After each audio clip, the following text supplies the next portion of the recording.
Bareskrim Polri telah berhasil melakukan pengungkapan clandestine laboratorium hidroponik ganja dan mepetrum.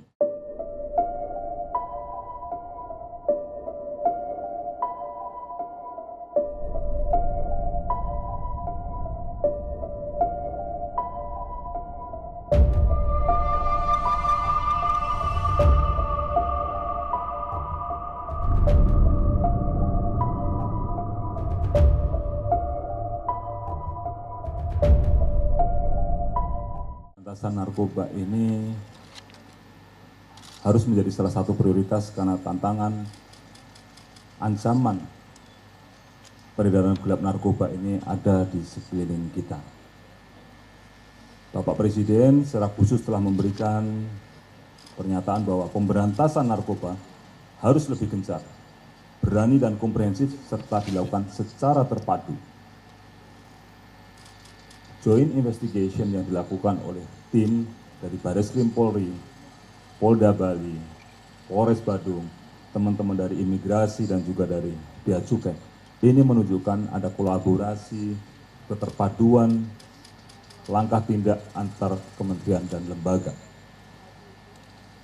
Di samping itu Bapak Kapolri, Jenderal Polisi Dr. Listio Sigit Prabowo juga menegaskan kepada seluruh anggota Polri untuk terus berperang dan tuntaskan penanganan masalah narkoba mulai dari hulu sampai dengan hilir. Kita melihat bahwa Polri selain melaksanakan penegakan hukum untuk memotong suplai narkoba, mulai dari pengungkapan yang ada di hilirnya, di tempat-tempat di mana narkoba itu beredar, distribusi, sampai masuknya barang-barang itu ke Indonesia. Dan hari ini kita melihat kita bisa mengungkap kasus narkoba yang berupa pabrik yang ada di Indonesia. Selain itu Polri melalui teman-teman dari Babin Kamtimas, Baharkam Polri, kemudian dari Direktorat Bimas juga melaksanakan upaya-upaya untuk melakukan edukasi, penyuluhan kepada warga masyarakat khususnya generasi muda kita untuk dapat menjauhi peredaran gelap narkoba. Jangan sampai mereka menggunakan narkoba, karena kalau sudah menggunakan narkoba itu no way return, sulit untuk bisa kembali pulih. Menindaklanjuti arahan dari Bapak Presiden RI dan Bapak Kapolri tersebut, pada tanggal 2 Mei 2024, Bareskrim Polri telah berhasil melakukan pengungkapan clandestine laboratorium hidroponik ganja dan mepetrum jaringan Hydra Indonesia, serta melakukan penangkapan DPO clandestine laboratorium narkoba ekstasi yang kita ungkap pada bulan April lalu di Sunter. Ungkapan yang kita dapatkan di Bali ini merupakan hasil kerjasama joint operation antara Bareskrim dengan Ditjen Bea Cukai Pusat, Kanwil Bea Cukai Bandara Soekarno-Hatta, Kanwil Bea Cukai Bali, Kanwil Imigrasi Bali, Ditres Narkoba Polda Bali dan Polres Badung, di mana kita melakukan upaya penyelidikan hampir selama 2 bulan. Ketika ada satu DPO kita yang di Sunter kabur sebelum dilakukan penangkapan di lokasi pabrik, kemudian kita lakukan pendalaman dan akhirnya didapat bahwa yang bersangkutan lari ke wilayah Bali. Dan setelah itu dilakukan investigasi oleh teman-teman dari Direktorat Narkoba bersama seluruh tim yang terlibat. Dari hasil joint operation tersebut, tim berhasil mengamankan 4 orang tersangka, yaitu 3 orang WNA dan 1 orang WNI, beserta barang bukti dari 3 TKP. Yang pertama tersangka inisial IV, ini adalah warga negara asal Ukraina. Yang kedua juga warga negara Ukraina, MV, di mana keduanya ini berperan sebagai pengendali clandestine laboratorium di Villa Sani, Badung, Bali. Mereka juga yang memproduksi, bukan yang mengendali, tapi juga yang meracik, itu adalah 2 orang ini. Di lokasi yang di mana kita berada ini, kita amankan 1 alat cetak ekstasi. Ini belum pernah dipakai, karena sudah dipakai tapi belum berhasil karena selalu gagal dalam produksinya.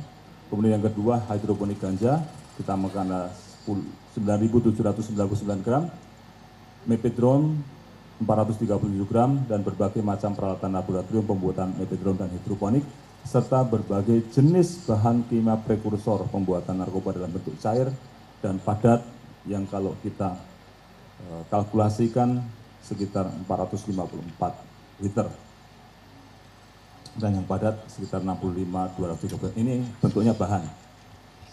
Kemudian dari tersangka inisial KK, warga negara asal Rusia, ini dari jaringan Hydra, ditangkap di wilayah Gianyar, Bali, di mana tersangka ini berperan sebagai pemasar hasil produksi narkoba dari laboratorium di Vilasani ini.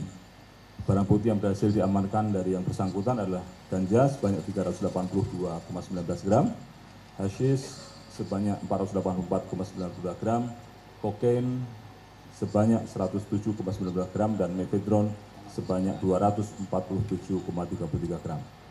Kemudian yang ketiga, tersangka keempat adalah inisial RM, ini merupakan warga negara Indonesia, merupakan DPO dari kasus clandestine laboratorium yang ada di Sunter, Jakarta Utara, berperan sebagai kurir dari jaringan Freddy Pratama. Tersangka ditangkap di wilayah Denpasar, Bali, dan barang bukti yang berhasil diamankan adalah narkoba jenis sabu sebanyak 6 kg. Kalau kita lihat dari estimasi nilai keseluruhan barang bukti narkoba yang berhasil diamankan dalam pengungkapan ini sekitar 11,5 miliar. Tapi itu di luar dari yang bahan tadi. Kalau bahan tadi sudah jadi akan menjadi lebih besar lagi. Dalam pengungkapan ini juga terdapat 3 orang yang masih DPO dan sudah kita lakukan pencekalan dan sudah kita masukkan dalam red notice, yaitu 2 orang warga Ukraina dan 1 orang WNI. Jadi ketiga-tiganya berperan sebagai pengendali. Terhadap para pelaku ini diduga melanggar dapat dijerat dengan pasal 114 ayat 2 subsidiar pasal 113 ayat 2, pasal 112 ayat 2, lebih subsidiar pasal 129 huruf A dan pasal 111 ayat 2 junto pasal 132 ayat 1 Undang-Undang Republik Indonesia Nomor 35 Tahun 2009 tentang narkotika, dengan ancaman hukuman minimal 5 tahun penjara dan maksimal hukuman mati, serta denda minimal 1 miliar rupiah dan maksimal 10 miliar rupiah. Rekan-rekan sekalian, modus operandi kejahatan narkoba semakin berkembang dan bervariasi mengikuti perkembangan teknologi, baik itu dari tahapan produksi, distribusi, termasuk juga transaksi dan pemasarannya, di mana tidak hanya dilakukan dalam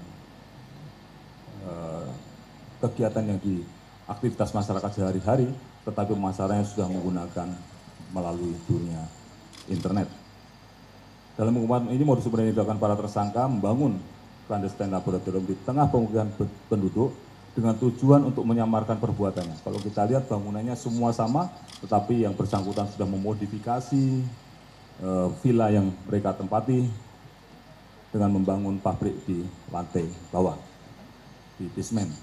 Kemudian pemasarannya menggunakan jaringan Hydra Indonesia, dan ada Darknet Forum 2 atau 2roads.cc melalui aplikasi Telegram Bot, beberapa grup Telegram tersebut, ada beberapa grup lagi lainnya, dan juga pembayarannya salah satunya juga menggunakan mata uang kripto. Kalau kita melihat bahwa dari jumlah tersebut, total jiwa masyarakat yang berhasil diselamatkan dari pengungkapan yang ada di Bali ini adalah 1.604.038 jiwa, dengan rincian ada beberapa yang berbeda-beda karena ganja itu bisa dipakai untuk 1 jiwa, 10.181 jiwa, sabu 6.000 gram, 30.000 jiwa, dan selanjutnya ada 1.604.308 jiwa. Dan dalam kesempatan ini saya mengucapkan terima kasih dan apresiasi kepada seluruh pihak yang telah bekerja keras dan seluruh stakeholder yang telah membantu pelaksanaan joint operation, dan tentunya mengucapkan terima kasih pada dukungan serta seluruh masyarakat dan juga doa dari seluruh masyarakat Indonesia sehingga kita dapat mengungkap clandestine laboratorium hidroponik ganja dan mefedron jaringan Hydra Indonesia, serta pengungkapan DPO clandestine laboratorium yang ada di Sunter. Sesuai dengan arahan Bapak Presiden dan Bapak Kapolri, pengungkapan narkoba ini juga merupakan komitmen Polri untuk melindungi masyarakat Indonesia, terutama generasi muda sebagai penerus bangsa, sehingga cita-cita visi Indonesia Emas 2045 dapat tercapai.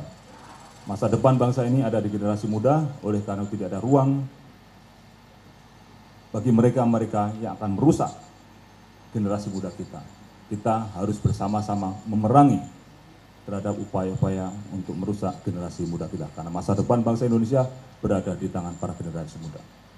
Pada seluruh masyarakat Indonesia, mohon jangan ragu untuk melaporkan kepada kami terkait adanya peredaran narkoba yang ada di lingkungan Anda. Polri akan terus bekerja keras untuk memproses tindak pidana narkoba secara tegas dan tuntas.